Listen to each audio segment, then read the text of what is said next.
Muy bien, abrimos para una primera sesión de preguntas y de comentarios. Después de un grupo de ellos, le daríamos la palabra a nuestro ponente. Por favor, embajador. Gracias.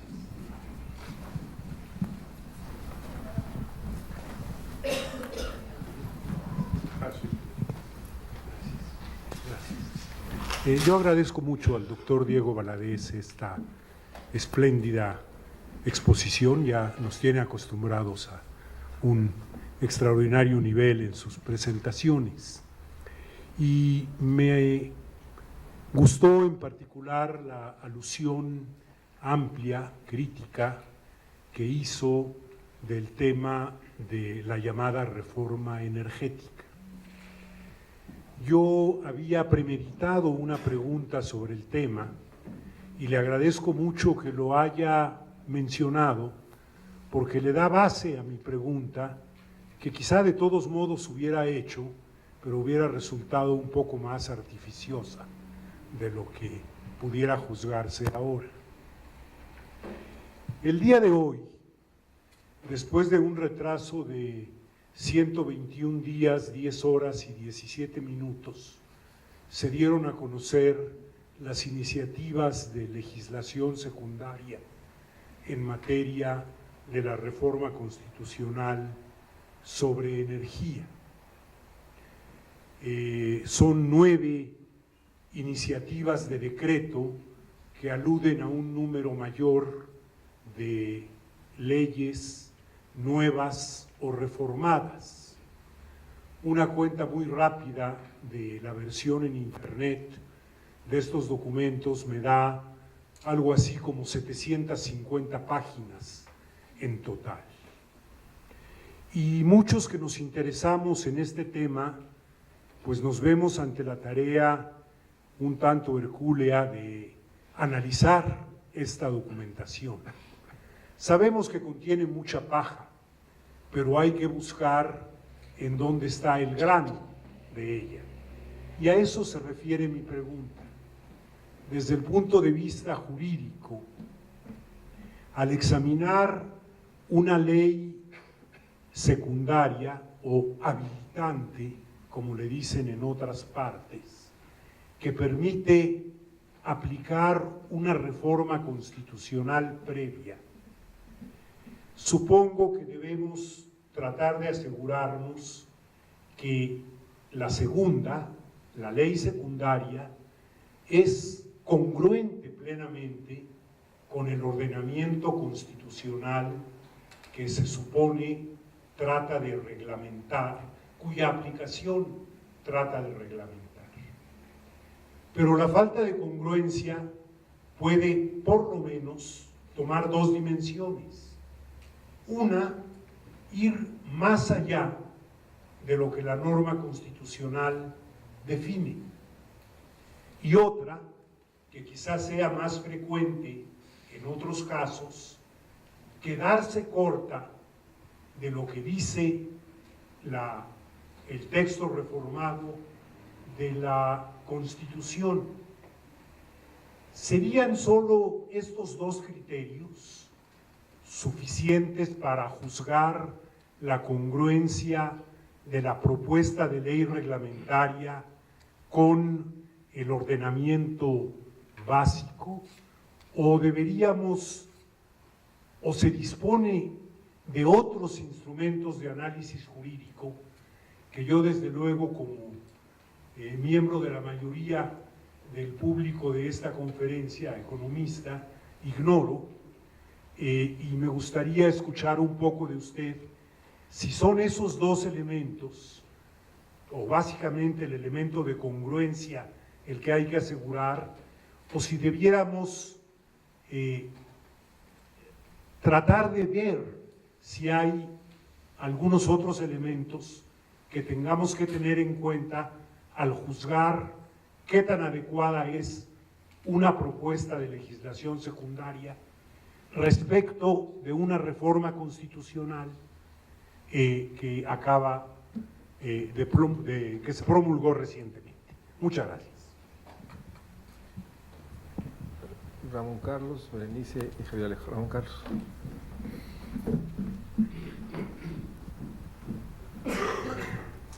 Bueno, desde luego también me sumo a la complacencia de haber escuchado una vez más, doctor. Yo tengo una pregunta en el mismo sentido que señalaba anteriormente. Es decir, en las reformas, en las llamadas leyes secundarias, pues pueden ir más allá o pueden ir menos de lo que se ha planteado a nivel constitucional. Pero en lo constitucional ya hay elementos que han sido señalados reiteradamente por usted y por otros analistas que preocupan de cómo se van a armar. Es decir, pareciera como si son unas adivinanzas difíciles de resolver. Por ejemplo, en la reforma constitucional energética está planteado una cierta ecuación en donde se identifica el Estado con la nación, con el gobierno federal. Por lo menos las decisiones que corresponden a la nación finalmente las va a tomar el gobierno federal. En fin, hay una confusión o una imprecisión que por supuesto da lugar a una adivinanza de cómo puede resolverse en las leyes secundarias.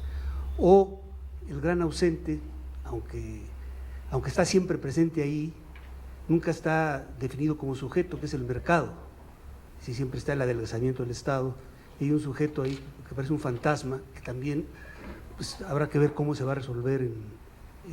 Y el tercer elemento es lo que usted señalaba, que también está ahí, que las facultades del legislativo para normar el gasto, pues son supuestamente manejadas a través ahora de un fondo de dudosa sustento jurídico, por lo menos para un lego no está claro, ¿verdad? Y también cómo es que eso se puede resolver. Es decir, en otras palabras, independientemente de hasta dónde pueden llegar la legislación secundaria, aparentemente el desenlace pues va a ser muy subjetivo, muy impreciso, o va a consolidar pues algo que ya está hecho, ¿no? Por ahí iría mi pregunta. Berenice.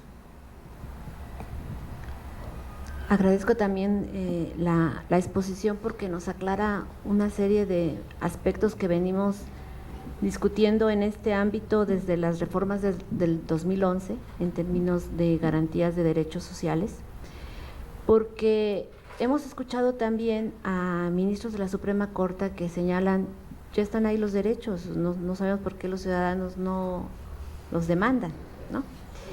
Entonces, creo que esta parte se está generalizando.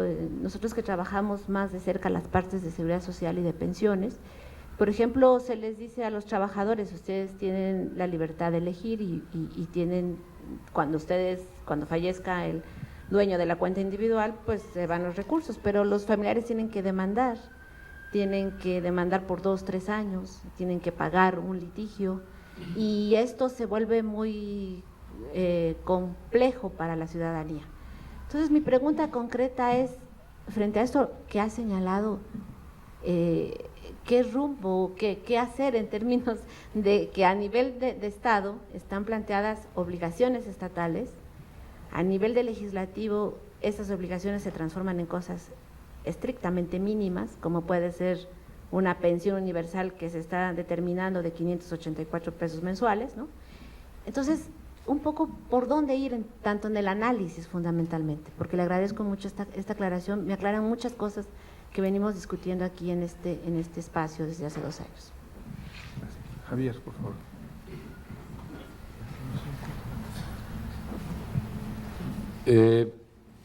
Ahí me gustaría incidir sobre la línea de preguntas que ya se manifestó, con una consideración respecto del procedimiento que se está siguiendo.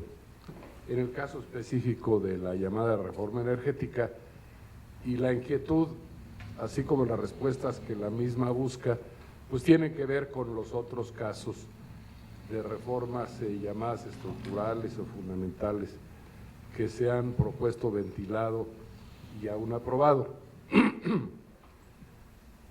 Y esto es que en el caso específico de la reforma energética no existiría un solo documento formal, que haya sido presentado al Congreso de la Unión, en donde se diga con precisión y con compromiso de parte del proponente qué es lo que se quiere conseguir, cuáles son los objetivos. Lo que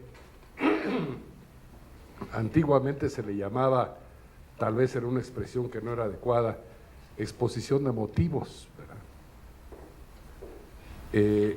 Que según nos enseñaron cuando íbamos principios generales de derecho, las exposiciones de motivos definen el espíritu del legislador, ¿verdad?, para los fines de interpretación de los cuerpos legales.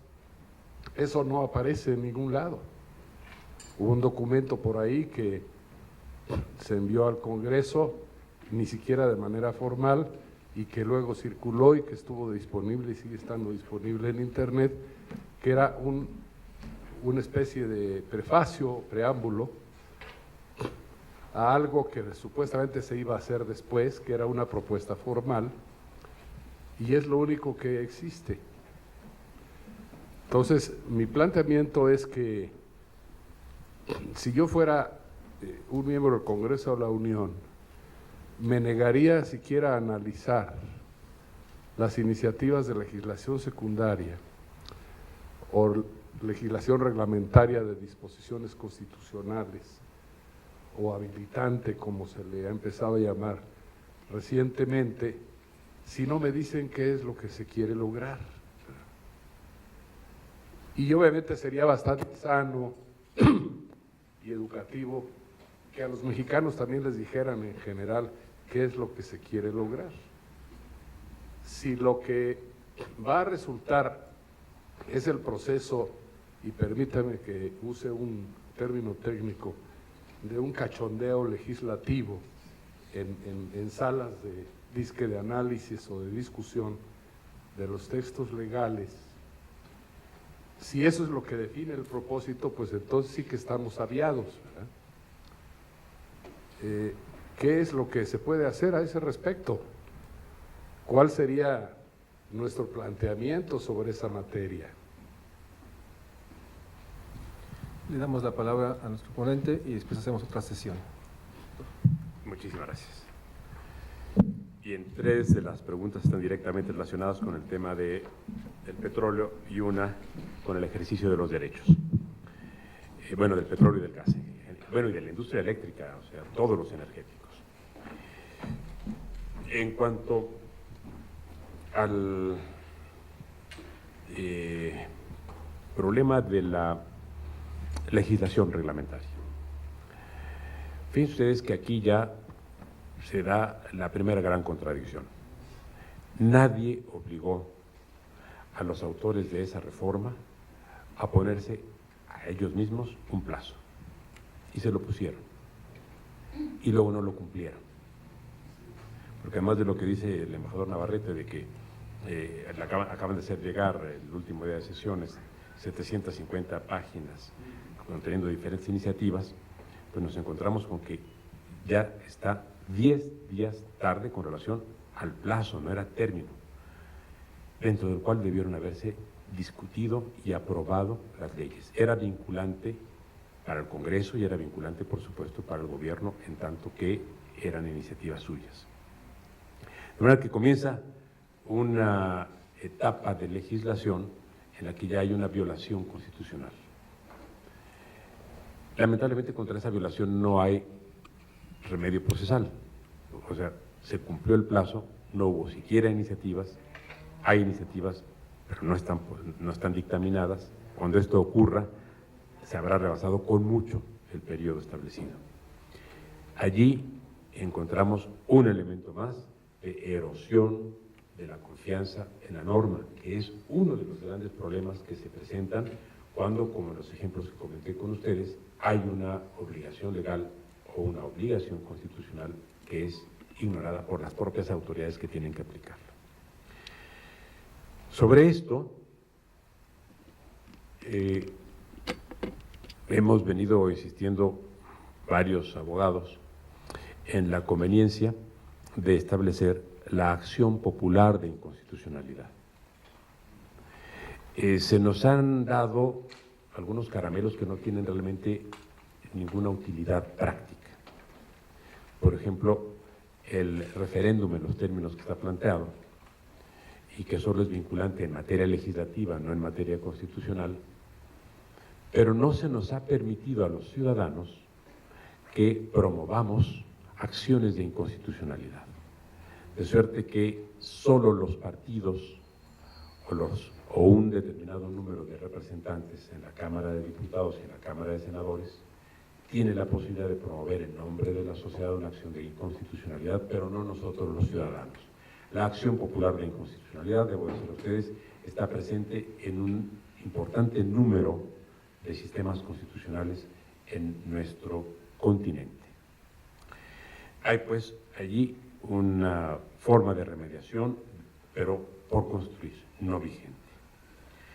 En cuanto al alcance, que se planteó también, de las leyes y si estas son impugnables con los instrumentos actualmente en vigor, sí, serían impugnables si efectivamente contuvieran elementos que fueran más allá de lo que la Constitución establece o que se quedaran más cortos de lo que la Constitución determina, siempre y cuando ese más allá no signifique que se vaya más allá en materia de derechos.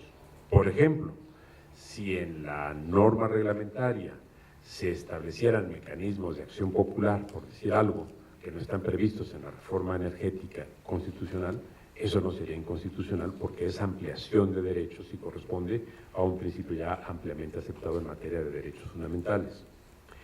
Pero si hay desajustes entre el contenido de la norma reglamentaria y el contenido de la norma constitucional que resulten lesivos para los lesivos en general, sí hay posibilidad de impugnación por la vía jurisdiccional. Y claro, tiene toda la razón, maestro Alejo, no se hizo una clara explicitación de los objetivos, tal vez porque justamente ese era lo que se pretendía, de eso se trataba.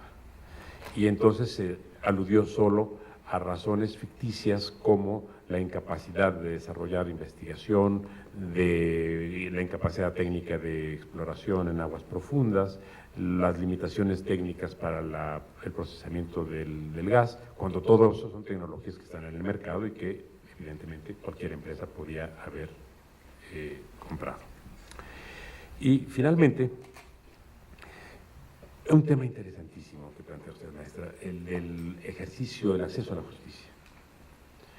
También sobre esto hay planteamientos que vienen de muy atrás, no son novedosos. El diseño de un sistema de ayuda legal para los ciudadanos. Esto viene desde el siglo XIX, existió en muchos países. Los mejores sistemas, por lo menos que yo conocía, eran el sistema británico y el sistema americano o estadounidense.